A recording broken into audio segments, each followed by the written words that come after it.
ಮಲೆನಾಡು ಶಿವಮೊಗ್ಗದಲ್ಲಿ ಮುಂದುವರೆದಿದೆ ಮಳೆಯ ಅಬ್ಬರ. ಮಳೆ ಅವಾಂತರಕ್ಕೆ ಸಾಗರದಲ್ಲಿ ಮನೆಯ ಮೇಲ್ಛಾವಣಿ ಕುಸಿದಿದೆ.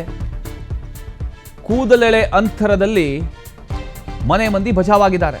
ಮಲೆನಾಡು ಶಿವಮೊಗ್ಗದಲ್ಲಿ ಮಳೆಯ ಅಬ್ಬರದಿಂದ ಈ ರೀತಿ ಅವಾಂತರ ಸೃಷ್ಟಿಯಾಗಿರತಕ್ಕಂಥದ್ದು. ಮಳೆಯ ಅವಾಂತರಕ್ಕೆ ಸಾಗರದಲ್ಲಿ ಮನೆಯ ಮೇಲ್ಛಾವಣಿಯೇ ಕುಸಿತ ಕಂಡಿದೆ. ಸದ್ಯ ಯಾರಿಗೂ ಏನೂ ಸಮಸ್ಯೆ ಆಗಲಿಲ್ಲ. ಕೂದಲೆಳೆ ಅಂತರದಲ್ಲಿ ಮನೆ ಮಂದಿಯೆಲ್ಲ ಬಚಾವಾಗಿದ್ದಾರೆ. ಸಾಗರದ ಎಸ್ಎನ್ ನಗರದ ಮೊದಲ ಕ್ರಾಸ್ನಲ್ಲಿ ನಡೆದಿರತಕ್ಕಂಥ ಇದು ಘಟನೆ. ಶಿವಮೊಗ್ಗದ ಸಾಗರದ ಎಸ್ಎನ್ ನಗರದ ಮೊದಲ ಕ್ರಾಸ್ ಅದು. ಮಂಜುನಾಥ್ ಅನ್ನುವಂಥವರಿಗೆ ಸೇರಿರತಕ್ಕಂಥ ಮನೆಯ ಮೇಲ್ಛಾವಣಿ ಕುಸಿದಿದೆ. ಆಟೋ ಚಾಲನೆ ಮಾಡಿ ಮಂಜುನಾಥ್ ಕುಟುಂಬ ಜೀವನವನ್ನು ನಡೆಸ್ತಾ ಇದ್ರು. ನಿವೇಶನಕ್ಕೆ ದಾಖಲೆ ಮಾಡಿಕೊಡದ ನಗರಸಭೆ ಒಂದು ಕಡೆ, ಮನೆ ನಿರ್ಮಿಸಿಕೊಳ್ಳಲಾಗದೆ ಮಂಜುನಾಥ್ ಪರದಾಡಿದ್ದಾರೆ. ಶಾಸಕರು, ನಗರಸಭೆ ಅಧಿಕಾರಿಗಳು ಕಷ್ಟಕ್ಕೆ ಸ್ಪಂದಿಸಬೇಕು ಅಂತ ಈಗ ಮನವಿಯನ್ನು ಕೂಡ ಅವರು ಮಾಡ್ಕೊಳ್ತಾ ಇದ್ದಾರೆ. ಆಟೋ ಓಡಿಸ್ಕೊಂಡು ಜೀವನವನ್ನು ಸಾಗಿಸ್ಕೊಂಡು ಬರ್ತಾ ಇದ್ದಾರೆ.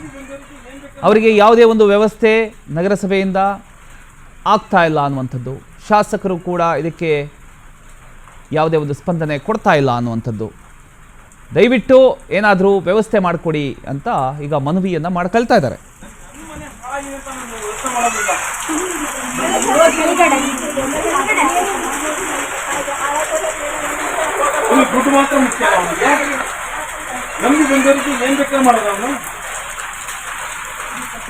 ಎಸ್, ನೀವು ದೃಶ್ಯದಲ್ಲಿ ಗಮನಿಸ್ತಾ ಇದ್ದೀರಿ.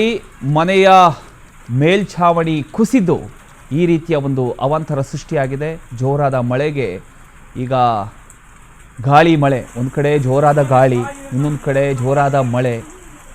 ಮನೆ ಆಲ್ಮೋಸ್ಟ್ ಹಳೇದಿರುತ್ತೆ. ಸೊ ಎಲ್ಲ ಒಂದು ಕಡೆ ಆಟೋ ಓಡಿಸ್ಕೊಂಡು ಜೀವನ ಮಾಡ್ತಾಯಿದ್ರು. ನಮ್ಮ ಮನೆಗೋಸ್ಕರ ಏನಾದರೂ ವ್ಯವಸ್ಥೆ ಮಾಡಿಕೊಡಿ ಜೀವನ ಮಾಡೋದಕ್ಕೆ ಅಂತ ಎಷ್ಟೇ ಕೇಳ್ಕೊಂಡ್ರು ಕೂಡ ಯಾರು ಕೂಡ ಹೆಲ್ಪ್ ಮಾಡಲಿಲ್ಲ ಅನ್ನುವಂಥದ್ದು ಅವರ ಒಂದು ಅಳಲು. ಈ ಒಂದು ವಿಚಾರಕ್ಕೆ ಸಂಬಂಧಪಟ್ಟಾಗೆ ನೋಡಿ, ಈಗ ಒಂದು ಮಳೆ ಬಿದ್ದಿದ್ದಕ್ಕೆ ಎಲ್ಲ ಕುಸಿದು ಬಿದ್ದಿದೆ. ಸದ್ಯಕ್ಕೆ ಯಾರಿಗೂ ತೊಂದರೆ ಆಗಿಲ್ಲ ಅನ್ನುವಂಥ ವಿಚಾರ ಗೊತ್ತಾಗ್ತಾ ಇದೆ.